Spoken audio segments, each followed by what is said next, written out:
Mental health issues affect so many people in this country, but still talking about them publicly can be hard. So imagine joking about your own very personal struggles in front of an audience.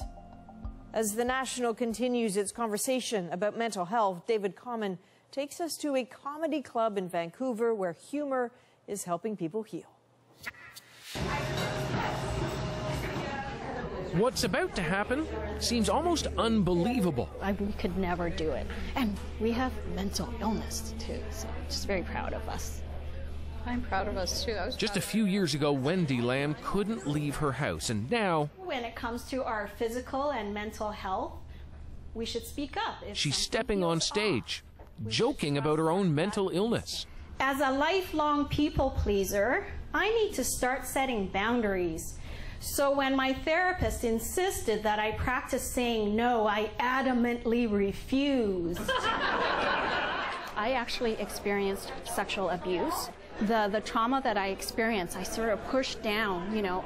It wasn't until I was 40 years old that I just couldn't do it anymore. I couldn't pretend to be okay and normal and put on a happy face for other people. Clara, this is my husband, Dennis.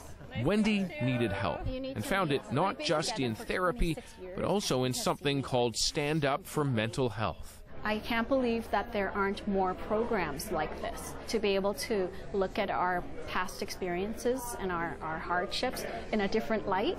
It's very freeing. You get to tell the worst things about yourself, all those things that you're so ashamed of, and all of a sudden they just become great comedy material. And so the program is the brainchild of David Grenier, an entrepreneur, comic, mental health counselor, and someone who struggled himself. I've had my own mental health issues. I have depression. And I've been through everything, suicide attempts, hospitalizations, I'm on meds, I've done tons of therapy, and I just wanted to give people something different. My family actually has no history at all of any mental illness ever being discussed.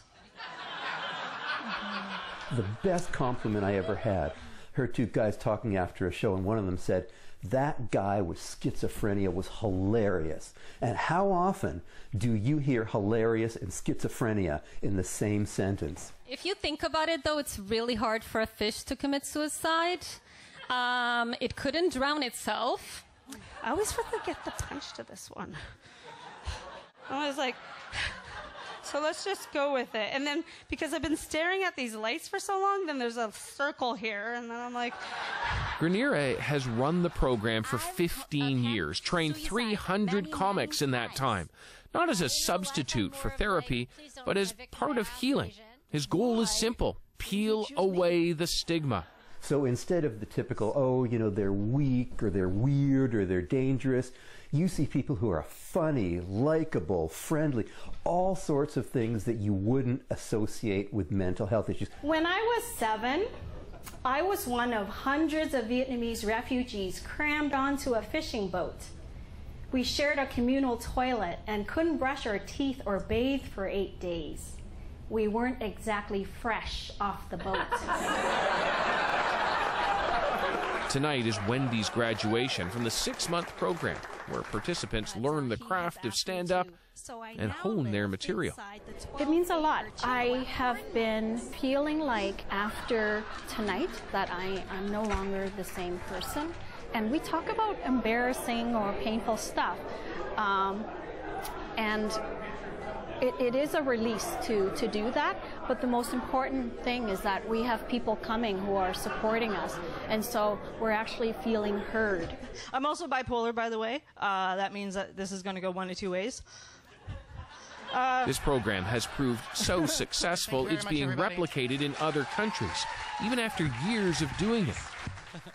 Each class, still a surprise for David. I'm just left thinking, what an amazing thing.